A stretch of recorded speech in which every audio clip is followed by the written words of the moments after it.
Joining me now live is Melanie Mason, the California Bureau Chief for Politico. Melanie, welcome back. So the candidates debated with us last night on CNN. They debated tonight on the local NBC channel here in Los Angeles. Big takeaway from tonight's debate. Well, my first big takeaway is that 7 people on a stage, it's hard to break out, right? And so I do think that we saw both from last night and then tonight, these candidates really trying to make their mark. And I think part of it was that they figured out who they wanted to hone in on. And in both nights, we saw that Javier Becerra seems to be it's his time in the barrel. I think that's reflective of the fact that he has been ascending in the polls. So Javier Becerra, the former HHS secretary, and we've seen him rising in the polls. And so the candidates seem to think, I can't get into the top 2 unless we knock him out. And that they were using a lot of their talk time, even knowing that it would give more time to Becerra to try to take him out because they felt like if they didn't, he would be running away with this. Was it effective?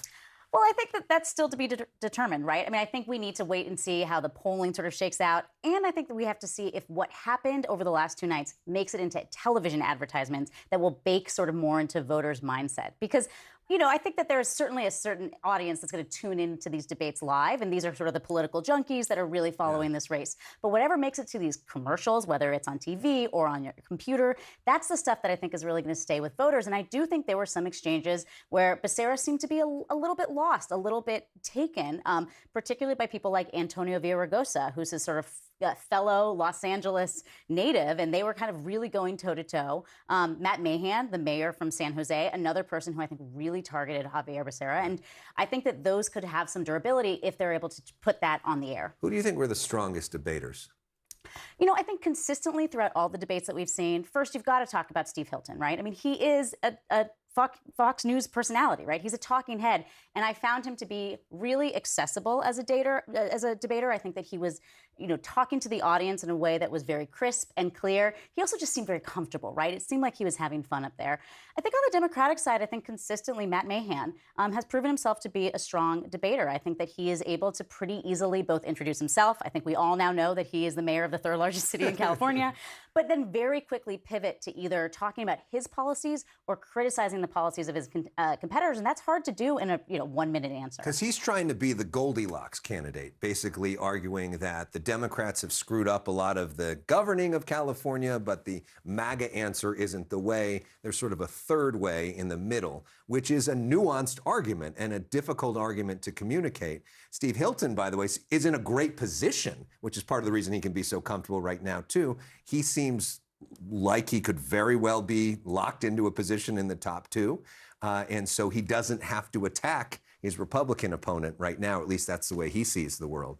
Meanwhile, interesting night in Los Angeles, because it was the first time that we saw on stage the candidates for LA mayor battling it out on TV, including Spencer Pratt, the reality show villain from The Hills, who is running for mayor after his home was burned down in Pacific Palisades during the fires. He has blamed Mayor Bass for that. Tonight, Nitya Raman, who is the Democratic Socialist city council member who's running against them, said this during the debate. You're going to watch today as Mayor Bass and Spencer Pratt attack me because they want to run against each other in the general election. Each of them thinks that running against each other is what's going to help them win. Mayor Bass and I are definitely not working together. I blame this person for burning my house and my parents' house and my town and all my neighbors down. I am not working with Mayor Bass. Second off, if I wanted to run against anybody, it would be the council member who is terrible.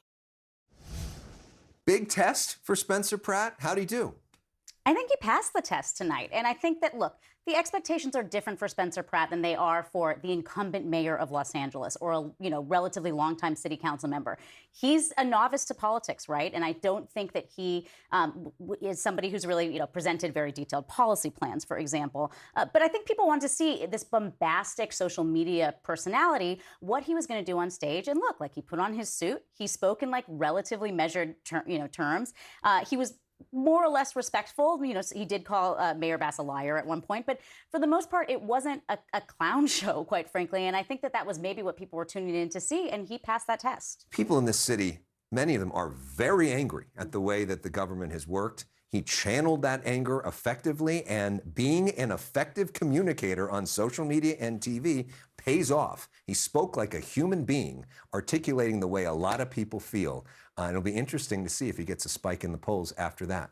Melanie Mason, we'll see more about all of this tomorrow in the California Politico Playbook, which we encourage everybody to read every day, as I do. Subscribe for free. Thank you. We'll be back. More of The Story Is right after this.